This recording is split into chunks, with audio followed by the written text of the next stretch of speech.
Good morning students, शौर्य classes में आपका स्वागत है। आज हम हिंदी काव्य खंड के पाठ 3 जो कि रसखान जी द्वारा रचित है सवैया, उनके सबसे अंतिम सवैये यानी कि 6वें सवैये की सप्रसंग व्याख्या करेंगे। सबसे पहले मैं उस सवैये का सस्वर वाचन करूँगी। मोर पखा सिर ऊपर राखियो गुंज की माल गरे पहरूंगी, ओढ़े पीतम्बर ले लो कुटी बन गोधन ग्वारन संग फेरूंगी। भाव तो वो ही मेरो रस खानी, सो तेरे कहे सब स्वांग करूंगी। या मुरली मुरली धर की अधरान धरी अधराना धरेंगी। या मुरली मुरली धर की अधरान धरी अधराना धरेंगी। इसके बाद आती है व्याख्या।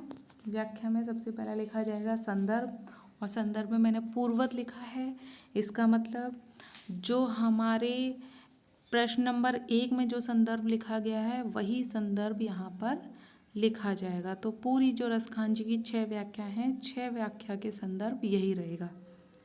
प्रसंग: प्रस्तुत सवैये में कृष्ण के वियोग में व्याकुल गोपियों की मनोदशा यानी जो मन की दशा का मोहक वर्णन किया गया है।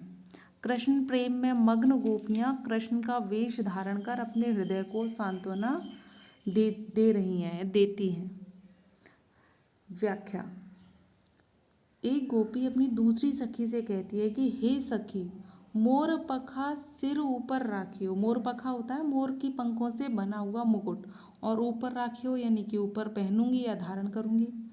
तो मैं तुम्हारे कहने से अपने सिर पर मोर के पंखों से बना हुआ मुकुट धारण करूंगी।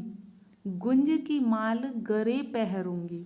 गुंज होते हैं गुंजा, तो गुंजा की माल होती है माला, और गरे होती है गले में पहरूंगी यानी पहन लूँगी। अपने गले में गुंजा की माला पहन लूँगी। ओढ़े पीतम्बर, पीतम्बर होता है पीले रंग का वस्त्र जो श्री कृष्ण पहनते थे, और ओढ़े यानी कि पहन लूँगी। तो मैं पीले श्री कृष्ण की तरह पीले वस्त्र पहनकर ले लकुटी, लकुटी होती है एक छोटी सी लाठी जो श्री कृष्ण हमेशा अपने साथ रखते थे। बन गोधन, वन यानी कि वन में, गोधन होते हैं गायों के साथ, और ग्वारन होते हैं ग्वाले, फिरूंगी यानी घूमूंगी। अब वो सखी दूसरी सखी से कह रही है, हाथ में मैं लाठी लिए हुए ग्वालों के साथ गायों को चराती हुई वन वन घूमती रहूंगी। भाव तो वो ही मेरो रस खानी, रस खानी यानी कि जो श्री कृष्ण को काम अच्छे लगते थे। भाव तो वो ही मेरो, वे सभी कार्य मुझे अच्छे लगते हैं। ये सब कार्य मुझे अच्छे लगते हैं, भावना यानी अच्छे लगते हैं। सो तेरे कहे सब स्वांग करूँगी, और तेरे कहने से मैं कृष्ण के वेश को भी धारण कर लूँगी। स्वांग का मतलब होता है वेश धारण करूँगी, उनकी तरह श्रृंगार करूँगी, उनकी तरह नाटक कर लूँगी जो वो करते थे। तो तेरे, वो गोपी कह रही है, मैं तेरे कहने से जो श्री कृष्ण करते थे वो सारे काम कर लूँगी, कि मैं पीले वस्त्र पहन लूँगी, छोटी सी लाठी लेकर जैसे वो गायों को चराते थे, ग्वालों के साथ फिरते थे, तो ऐसे ऐसे घूम लूँगी। जो उनको अच्छे लगते थे वो सारे काम कर लूँगी, जो वो करते थे वो सारे स्वांग कर लूँगी मैं। पर या मुरली मुरलीधर की, या मुरली होती है बांसुरी, और मुरलीधर यानी बांसुरी को धारण करने वाले यानी कि श्री कृष्ण। तो जो श्री कृष्ण की बांसुरी है, अधरान धरी, अधरान यानी होठों पर, न का मतलब होता है नहीं, धरी का मतलब धर, जिसे वो रखते थे उसे अधराना धरूंगी, मैं अपने होठों पर नहीं रखूंगी, होठों से स्पर्श भी नहीं करूंगी। तेरे कहने से मैं सब काम कर लूँगी, उनका वेश भी धारण कर लूँगी, परंतु उनके होठों पर रखी हुई बांसुरी का अपने होठों से स्पर्श नहीं करूँगी।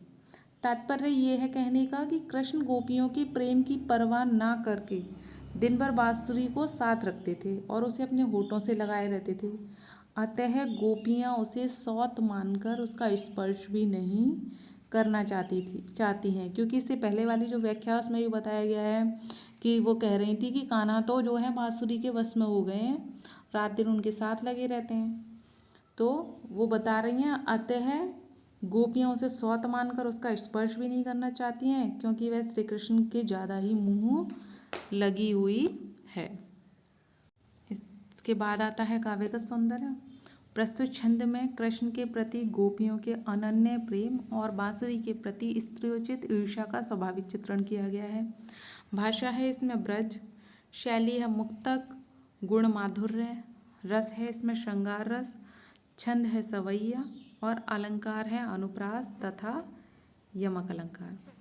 ये रसखान जी द्वारा रचित अंतिम सवैया था और एक इस पाठ से कवित्व और रह गया है, उसका अध्ययन हम कल करेंगे। तो आज की व्याख्या यहीं समाप्त होती है। धन्यवाद।